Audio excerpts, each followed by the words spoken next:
Okay, so tell the truth. Do you ever feel sad or say sorry, like with a little frowny face inside of your head when you're unsubscribing from someone's email list that you're on?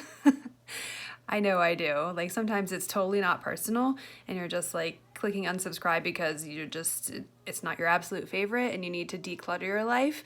I do the same thing, but I'm always like, sorry, and I click unsubscribe. Um, but really, what I want to talk to you today is about unsubscribing from email lists, and specifically how you should be unsubscribing people from your list and preemptively doing that rather than having people unsubscribe. Because it's better for your email service provider, whether you're using MailChimp, Constant Contact, Kajabi, like any of those.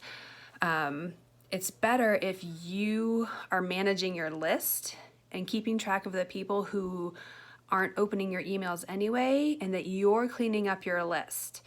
So I first heard about this concept of like basically unsubscribing people from your list from this book, The Invisible Selling Machine by Ryan Deiss. Yeah. Invisible Selling Machine by Ryan Deiss. It's all about email marketing. And so I first heard about that concept from inside that book, but I use Kajabi as my email service provider, and I just read a blog from them yesterday. I read that book last year, but I read this blog from Kajabi yesterday saying the exact same thing.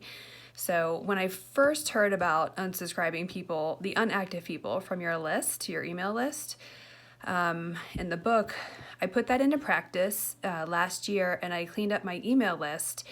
And last year, that ended up being 100 people. So I lost 100 people from my list. And I know that can seem like, oh my gosh, like freaking out. I was kind of like, wow, like I just deleted 100 people from my list. And honestly, like they do it themselves. Like you just set you click some buttons and it cleans up itself. So you're not going in and individually deleting like 100 people manually. So don't worry about like this taking a ton of time. But what happened after that is my email open rates got a lot better because those people who weren't opening my emails in the first place were now gone. What that does is it makes your list much healthier. And just like Facebook has algorithms, like sometimes they'll show you some things, sometimes they won't.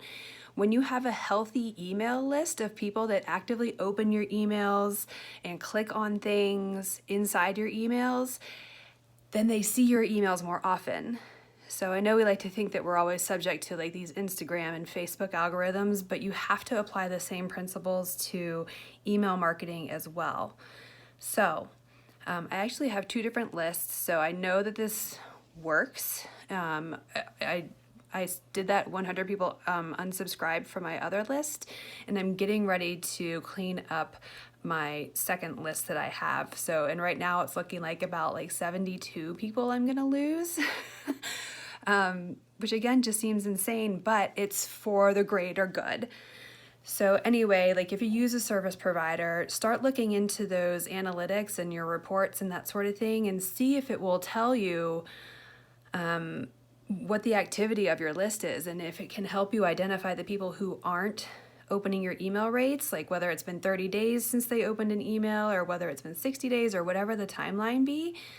Then you can unsubscribe those people and get better open rates and get better chances of your people of the email that you send landing in people's inboxes as opposed to like, you know, the spam folders or other folders that are out there.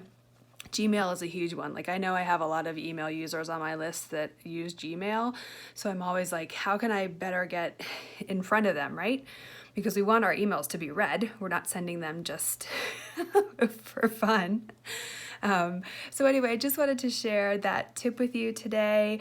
Again, you can check out this book, Invisible Selling Machine. It's actually a really quick read. If you have an email list that you're even using like once a month, I definitely recommend reading that book and applying some of the principles that are in that book. Okay, so drop me a note and I will talk to you soon.